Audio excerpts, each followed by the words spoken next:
What? Stop.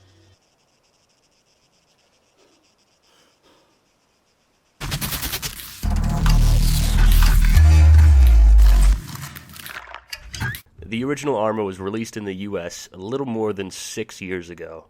Can you imagine? 6 years. God, I am getting old. Arma started out with a 40-man team at Bohemia Interactive. The game had a rough start, since Bohemia Interactive originally worked on Operation Flashpoint under Codemasters, but on detaching from the publisher lost the rights to use and develop the IP. So Arma was born to carry on the legacy of awesome military simulation in spirit, and the small Czech studio would go on to release the first Arma in 06-07, beginning the now legendary legacy that has changed my entire perception of first-person shooters.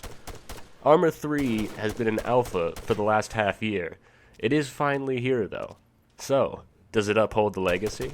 Arma has never been focused on the small ideas. The best part of the game is how it supports size, and freedom to operate in that space. The new primary map, Altus, covers a massive 270 square kilometers. The rolling hills, forested valleys, quaint ports, and dry deserts that lace the landscape meld expertly together. It doesn't look nearly as clunky as Arma 2 did, and players might even notice a lack of the debug zone that was so popular to run to in its predecessor.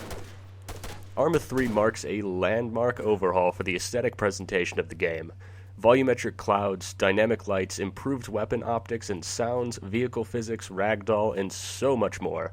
Perhaps more important than any simple visual update is the entire reworking of the game's extremely rigid animation system, with a much more fluid and natural system of movement and stances. Like I said, it's never been about the mission itself, but the journey to get to that objective. Talk to anyone who's played DayZ, and I think they will confirm that the journey is much more exciting to remember than finally getting wherever they're headed. Arma 3 maintains that philosophy. With a good cooperative mission and some friends, the experience the game offers is unparalleled in the game world. On Operation Gladio, 2 friends and I are tasked with escaping the small coastal town of Nari.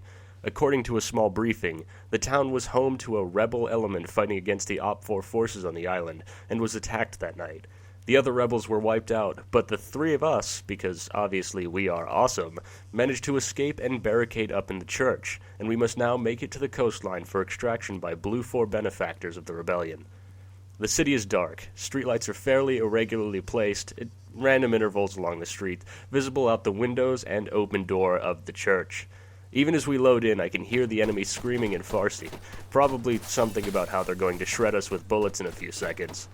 The world comes into view, and no sooner am I able to take stock of my surroundings when bullets begin ripping through the pews and windows, greedily seeking out our delicious blood.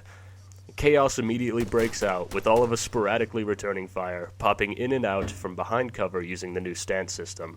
One member of our party was even smart enough to lay down and shoot underneath one of the pews, using its legs as cover against the seemingly unending barrage of incoming fire.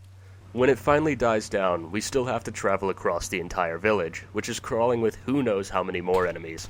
We can cover this any way we want. Sniper team covering one slowly moving forward from building to building, SWAT style stacking and moving, split up, cover the most ground and hope no one gets pinned down. It's all up to us, and that's the beauty of it. Arma 3, as previous Arma titles have, is unmatched for simulating camaraderie. The events, decisions, problem-solving, and tense atmosphere remain fully intact, and it brings people together in a way few games can. As I mentioned earlier, improvements have been made on the ground. The newest addition to the player arsenal is the stance system. By holding Control as a modifier and pressing W or S, the player can toggle between high and low versions of each stance, as well as adding Q or E for the extra lean. The system makes cover much more viable than it was in previous Armas, and while sometimes it can feel a bit clunky, the versatility it offers is welcomed. Unfortunately, on the other end of your shooting, the AI is still weak. AI will run for cover and shoot at the player, but beyond these 2 functions they don't seem to be capable of much. Very rarely did they ever try and flank or outmaneuver the group I was playing with. They don't seem to much care for walls either. Once they know a player's location, they are perfectly fine with unleashing magazines of ammunition on walls and rocks with no chance of hitting anything. The friendly AI is worse. AI placed under the player's command are almost entirely useless and have to be held by the hand to get anything accomplished. Even their rigid adherence to keeping in formation will often leave them crawling around in the open as an enemy vehicle plows over them. Apparently they much prefer the treads of a tank to the protection of a small building. The visual improvements have also come at a cost. While Bohemia finally has the technology that Arma has deserved for years, and the game is absolutely beautiful, performance is sketchy across the board. On my system, I was pulling 50 to 60 frames on some missions and dropping down to 15 to 20 on others. The worst culprit seems to be multiplayer missions, especially ones with a good deal of AI or vehicles.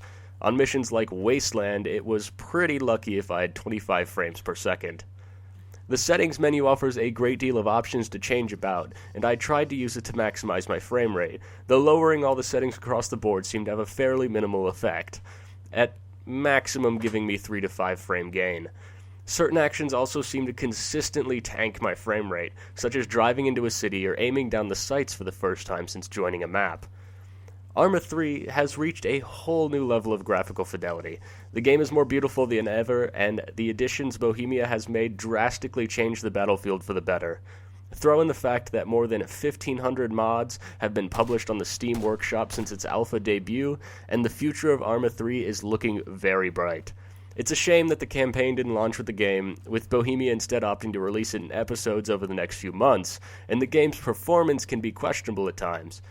Even with its problems, though, Arma 3 is going to occupy quite a bit of my time for the foreseeable future.